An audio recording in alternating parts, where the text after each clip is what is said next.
Bom, eu vou aqui me apresentar. Meu nome é Thiago. Eu estou aqui para apresentar um vídeo sobre o Apocalipse, que traduzido do grego significa revelação cristã.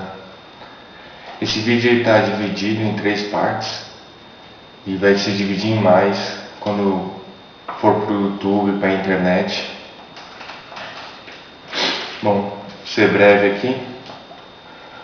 O Apocalipse é uma palavra em grego, que significa revelação, é a revelação cristã. Mas primeiro eu vou dar uma introdução sobre o pensamento filosófico e depois citar os fatores históricos e materiais, que estão levando a gente ao Apocalipse, à revelação cristã. Bom, a palavra filosofia vem de 2 palavras do grego, philos e sophia, que significa amor à sabedoria. Onde está a sabedoria do ser humano? Está retido nos livros, todos os livros, que foi passado de geração em geração.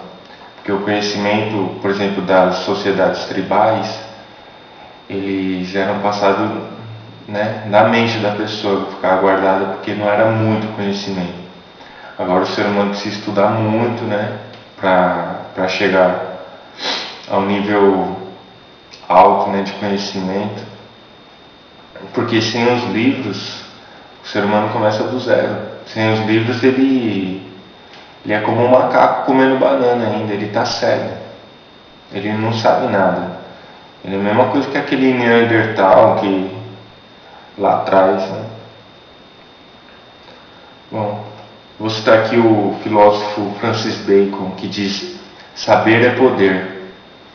Porque quem sabe, domina quem não sabe.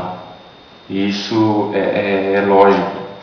Então as elites, a classe dominante, o que ela faz? Ela pega e retém esse saber. Ela retém para ela sempre ser a classe dominante. E não passa para a classe dominada. Aqui, eu vou tentar ensinar como o filósofo faz. O filósofo, ele observa, ele pega todas as situações e observa e tira suas conclusões. Vou citar aqui o filhinho de papai, com 5 anos de idade, ele já está lendo, escrevendo, até tentando falar uma segunda língua.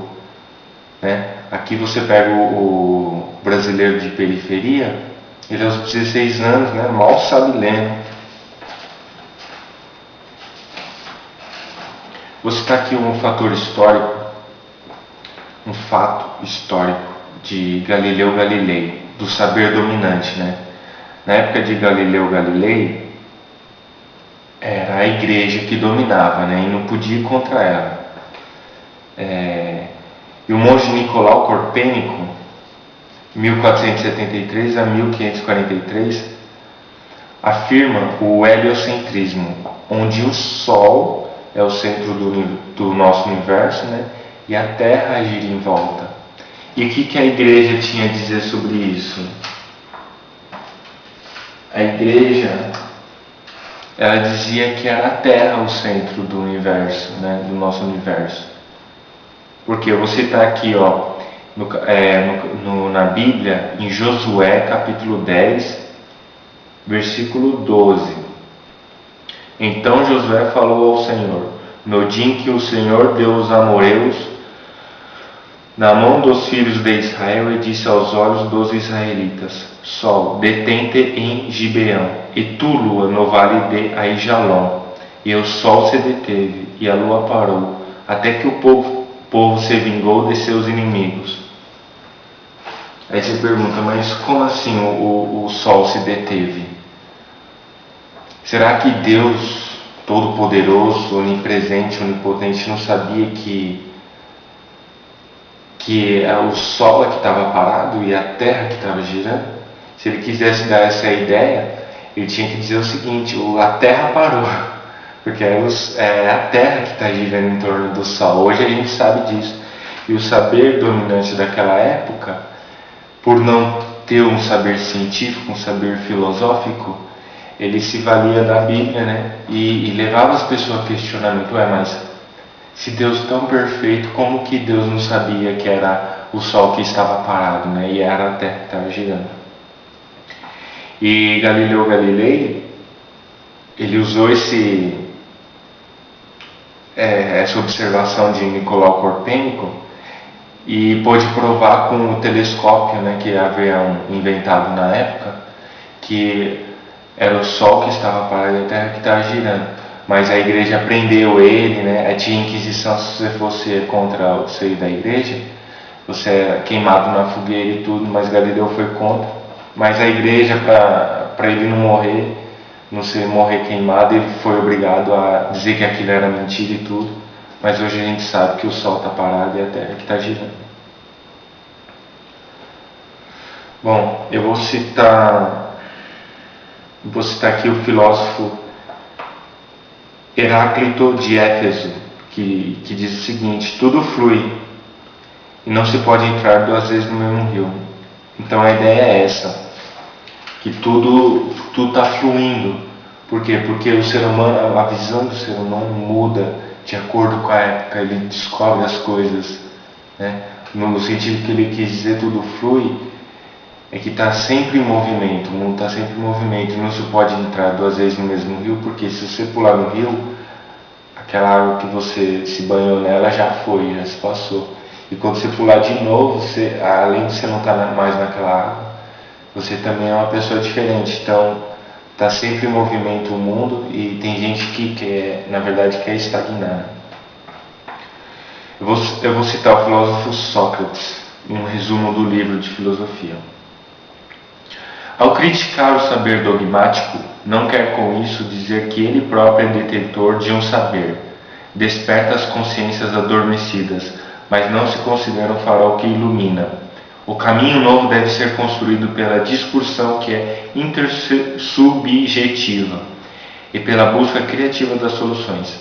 Portanto, Sócrates é subversivo, porque desnorteia, perturba a ordem do conhecer, do fazer e, portanto, deve morrer. Se fizermos um paralelo entre Sócrates e a própria filosofia, chegaremos à conclusão de que o lugar da filosofia é na praça pública, daí sua vocação política, por ser alteradora da ordem, perturba, incomoda e é sempre expulsa da cidade. Mesmo quando as pessoas se riem do filósofo ou o consideram inútil, por via das dúvidas ou amordaçam, cortam o mal pela raiz e até retiram a filosofia dos cursos secundários. Mas há outras formas de matar a filosofia, quando a tornam um pensamento dogmático e discurso do poder, ou ainda quando cinicamente reabilitamos Sócrates morto, já que então se tornou inofensiva. O Sócrates foi condenado à morte por corromper a mocidade e desconhecer os deuses da cidade dos gregos lá. Ele dizia o seguinte, fazia uma pergunta que colocava a pessoa né?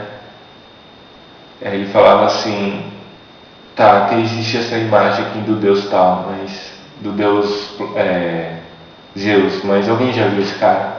Onde que ele está? Como sabe que ele é desse jeito? O filósofo ele fazia esse tipo de pergunta. Então a filosofia ele observa mais que todo mundo, ele vê além das coisas, né? Então é necessário um filósofo para guiar as pessoas às vezes.